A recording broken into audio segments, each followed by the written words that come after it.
What up, world? It's your boy Doughboy Don. I'm back this time with my review for NXT Takeover 31. Um, I'm not gonna lie, this one was, it was all right. It was all right. They had 5 matches. It was like kind of short, sweet to the point, but overall, like leading up to it, I was kind of let down a little bit. I thought it had a lot more, you know, a lot more, behind it or whatever. But it was all right. It was held in the performance center, but they have a new, well, it got remodeled, and then they have this new Capitol Wrestling Center, which is a throwback um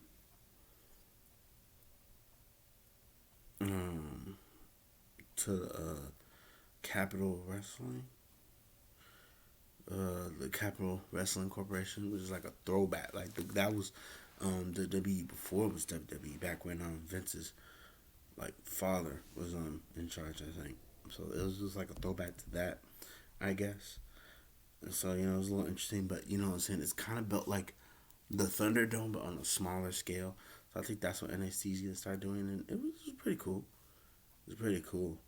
And yeah, let's go down the card. Short and sweet. Damien Priest and Johnny Gargano for the NXT North American Championship. That's what opened the match. That's what opened the card. Um, I had my predictions, but something happened to the video, so I'm just going to give you my predictions and with my results. And I predicted for Damien Priest to retain against Johnny Gargano, and lo and behold, he did. But oh my God, Johnny Gargano was on his ass though. He was. Mm, I didn't think it was gonna be like that, but there were several times where Johnny could have won the title. I remember one time he dived out of the ring, but he pulled Johnny pulled the Shawn Michaels Undertaker spot. He grabbed the cameraman and put them in the way of Damian Priest, and then when the ref wasn't looking, he low blowed Priest, and I was a little I was a little concerned because I thought, oh, he might actually get the title, but nah, Priest was able to come back from it and put Johnny away. So that's a good victory for Damian Priest, and further solidifies him as a great champion. I think he's gonna keep on going, and I want to see him have. I don't know who's gonna step up, but I don't know. It depends on who his next opponent is gonna be if he keeps it or not. But right now he's doing pretty good. I think he's on like his second or third defense with it with this. So I think the cracks are slowly gonna start forming, and it's gonna build up for him. He has nowhere to go but up. And like I got my own Damien Priest. He's doing some great things. Johnny, I don't know, man. He's gotta do something. Like his heel run is cool, but something's gotta happen. Like he's gotta win a championship match or something. Otherwise, he might as well just go back to being a face, though, because this is horrendous right now with Johnny. But he's Johnny Takeover, and yeah, we're gonna have to see. Next up, Kushida and Velveteen Dream. Um, I was kind of torn between this one because on the one hand, I like Velveteen Dream, I really do, but then at the same time, Kushida is slowly but surely on the rise, and now since he like flipped that switch and he got that mean streak, he's like a completely different person. And this match, I felt that I had to give it to Kushida because he was pulling, you know what I'm saying, he flipped that switch on his mean streak. And this low key was like a half to win for Kushida because he'd been signed to the company for a year and a half and nothing really popped off. Ooh, excuse me. And so I think it had to happen for Kushida, and you know what I'm saying. Kushida stepped up. He was definitely on Dream. Working his shoulder, his arm. And Dream was fighting back, but unfortunately, Kushida was able to get him. I think he got him with the hoverboard lock.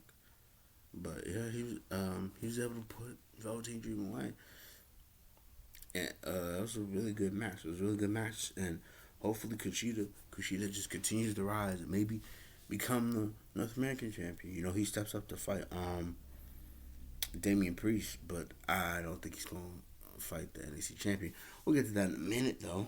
But next match was Santos Escobar with Hakeem Wilder and Ron Mendoza with him against Isaiah Swerve Scott for the NXT Cruiserweight Championship. This match was a banger. This was the first time that the NXT Cruiserweight Championship was defended on a takeover. It should have been defended as takeover, but I mean, better late than never. But low key, this was match of the night for me. I mean, they was going at it, and I really thought that Swerve, they was going to give to Swerve. Swerve was fighting, and of course, saying Santos Escobar, and he was a fighter. That mug goes hard too. Like he hit him with the Phantom Driver, but he managed to kick out. And at that moment, I was like, oh, okay, he gonna get the Swerve. They gonna get the Swerve. Swerve hit him with the house call, and he kicked out. And I'm like, wait, what? And they started fighting again, and then I forgot what he hit him with something like a modified face buster or something. It was a nasty move that he hit Swerve with, but he managed to retain. I'm like, damn, but I can't low key. I'm like, I can't be mad because I'm really like getting tired of seeing him and La Fantasma doing their thing. I thank God that they're not the tag champions and he's not the cruiserweight champion because it's like, okay, now y'all just like a cruiserweight version of the Undisputed Era minus one man. And it's whatever though. But I don't know what happens next. But oh, he did get some help. I did notice that Swerve got some help by I forget his name, but that Adonis dude. He came up and he helped Swerve out. So I think that he's might. I've been seeing him a little bit, on 12-5 Live and on NXT in there. So I think he might step up and go up against Santos. But we'll have to see. But the match was really good. It might be match of the night. Don't hold me to that though. I'm gonna do a little bit more thinking. Next up was Io Shirai and Candice LeRae for the NXT Women's Championship. I had Io retaining. There was no way that the Gargano. I mean, I wouldn't be surprised if Johnny found a way to beat Damien Priest, but I knew for damn sure that Candice LeRae was not going to beat Io Shirai. Io Shirai is on fire right now. And they had a hell of a match. And then, of course, I knew there was going to be some shenanigans because, Candice, you know what I'm saying? She's the poison pixie right now. She does things the Gargano way. She takes shortcuts and cheats and all that. Even she's like, shortcuts? I don't take shortcuts. Yes, you do. But, that's what Gray Hill. At one point, the ref got knocked out. And Johnny Gargano, let me tell you something, man. She rides for him, he rides for her. This man pulled a Bailey. He freaking grabbed the referee's shirt. Candice LeRae had Io Shirai pin. And this man said the fast count. Because you know what I'm saying? You go 1, 2, 3. But you know what I'm saying? People in the G, they go 1, 2, 3. This man hit 1, 2. Io Shirai kicked out. I lost it. And then at some point, the referee woke up and then, he got all of his face like, yo, what are you doing? I'm the ref. Take that shirt off. But behind the ref's back, Candice got the title and she hit Io with it. But Io kicked out and she managed to fight Candice off. Hit her with the moonsault. That moonsault is crazy too. And she managed to retain. So I'm not surprised. I'm not surprised at all. I know for a fact, next up, that Rhea Ripley is going to step up and take on, because in the pre-show on a little Facebook interview, Triple H, was bigging her up as the future. But she also said that, if it's, I don't care if it's Io Shirai or Candice LeRae, I want another shot at the title. He was like, all right, we can see that. But I can say one of the craziest things happened that night. It happened that night. So during the as we go by, there's this video of somebody in like a motorcycle or whatever. They got a helmet on. They're doing all types of like night vision, like Black Ops type stuff or whatever. So anyway, they end up coming to the arena. Then they end up entering the arena, and then for a while, everybody was wondering who it is. We finally got to find out who it is, and I was sitting there, and then I looked at the person. I was like, "Hold on, they look familiar. Ain't that such and such?" She took off her helmet. It was Ember fucking Moon. She's back in NXT, and I'm like, yes. First of all, I'm a big fan of Ember Moon. That's number one. Number two is glad that she's back in NXT. Maybe she could do something because, I mean, she didn't really do anything when she was on the main roster, which sucks because she had so much talent, so much potential. She just wasn't used right. So I'm glad that she's back in NXT. Hopefully she gets another run because she had a little moment when she was in NXT when was champion. But I just want to see her, you know what I'm saying, come back to Rec Shop here. I can't wait to see her get back in the ring and handle some business. So that was definitely a nice little moment for me. I enjoyed that. Which brings us to the main event. Finn Balor and Kyle O'Reilly for the NXT Championship. This was interesting. I really didn't expect to see Kyle O'Reilly step up and be the one to take Finn Balor because, you know what I'm saying, out of the Undisputed Era, we all know that Adam Cole is the NXT champion by default. But, yeah, I just found it weird. And you know what I'm saying? To show, you know what I'm saying, Kyle O'Reilly's journey, you know, back in the Indies, then making his way up to NXT as part of Undisputed Era and everything. Him and his little solo thing. But I could kind of tell that Adam Cole was a little salty. You know what I'm saying? He was like, yeah, you know what I'm saying, on the interviews and all that, you know what I'm saying, he'd speak, you know what I'm saying, highly of O'Reilly, this and that, and third. But, you know, in the shots where they were together, like, you know what I'm saying, he wouldn't say much. He'd like look over O'Reilly, wouldn't say much, and I'm like, oh yeah, this man is, yeah, if he wins, they're gonna break up. I mean, I think at some point they're gonna break up regardless, but we'll get to that in a minute.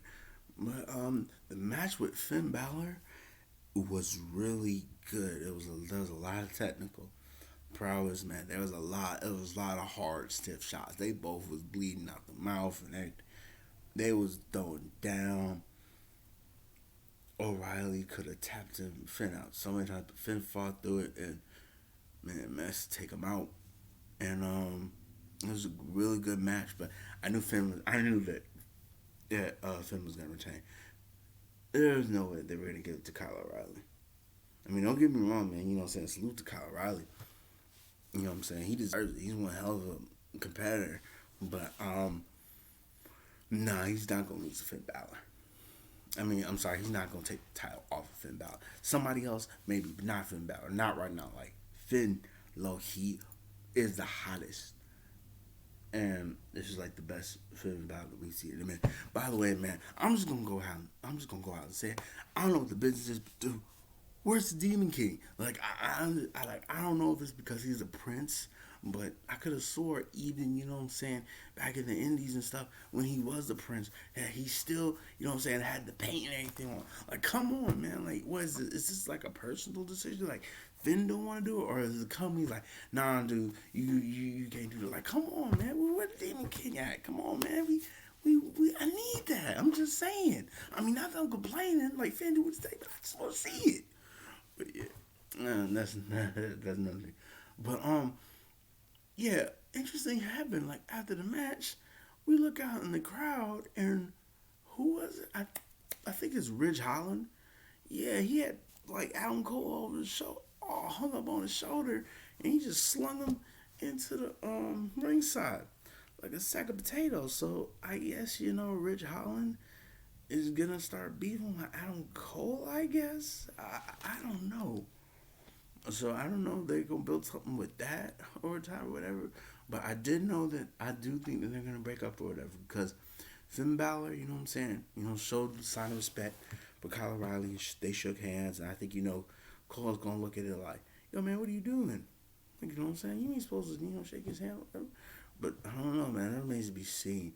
But in the back of my mind, I think that Balor's gonna hold on to that title until Karrion Cross gets better. Cause I don't hear his name that much. Like I might hear him once or twice, whatever. But then they'll quickly go by. But I think it's gonna be him and Karrion Cross. And Karrion Cross might take that title back from him when he gets better. No, but that's what got going on in the back of my mind. But we gonna see. But yeah, man, that was Takeover 31. Um, Looking back on it though, like I said, it was kind of mid. It just wasn't hitting like I thought it would. And yeah, I'm just gonna go. The NXT Cruiserweight Championship match was match of the night for me, man. That match was, they were going at it, man. I mean, the main event was really good, but no, I gotta go with that Cruiserweight match. Yeah, if I had to rate this one, um, a 3.5 out of 5 though. It was kind of like I said, it was average. It wasn't nothing too crazy, but next event we got, I don't know what the next takeover, but we got Hell in a Cell, so I'm expecting that. And the way that that's shaping up, I know that that's gonna be lit. But yeah, man, that's my review. So man, let me know what y'all think. You know what I'm saying in the comment section below, man. What y'all like, what y'all didn't like, what y'all think was a match of the night. You know what I'm saying. If y'all agree with me that Takeover was all right, or if y'all think that they killed it as always, man, just let me know. But yeah, man, that's my review. So y'all know what to do, man. Hit the like button. Definitely subscribe, and if you subscribe, hit the notification bell because you never know when your boy gonna be uploading or streaming. Um, next time I stream will be Persona 5 Royal. Mark my words, it will be Persona 5 Royal. I haven't forgot about it, but you know what I'm saying. Like I said, you know what I'm saying. If I don't, I'm trying to get better at streaming, even if it's not every day, every other day, at least you know what I'm saying, 2-3 times a week we trying to stream. I mean, I already got like two days I streamed in a row, but I mean we gonna continue. And like I said, man, before Cyberpunk comes out, by the way, I will be streaming Cyberpunk. Don't give up. I will be streaming Cyberpunk for sure, for sure. And that might take up a majority of my streaming, but we'll have to see about that. But yeah, man, we're gonna definitely be streaming Persona 5 Royal. We're going to finish Persona 5 Royal. But yeah, man, that's my review for predictions slash review for Takeover 31. And by the way, low key, I call a little bit of Raw. Yo, what do y'all think about Mustafa Ali being the leader of Retribution? I think he might get a little bit of a main event push like they was gonna give him a little while ago before he got injured, and then Kofi Mania came up, man. I don't know, but it's looking pretty interesting. But we gonna have to see, man. But yeah, man, it's your boy Joe Boy Don. I'll holler at y'all party people in the next one. Peace.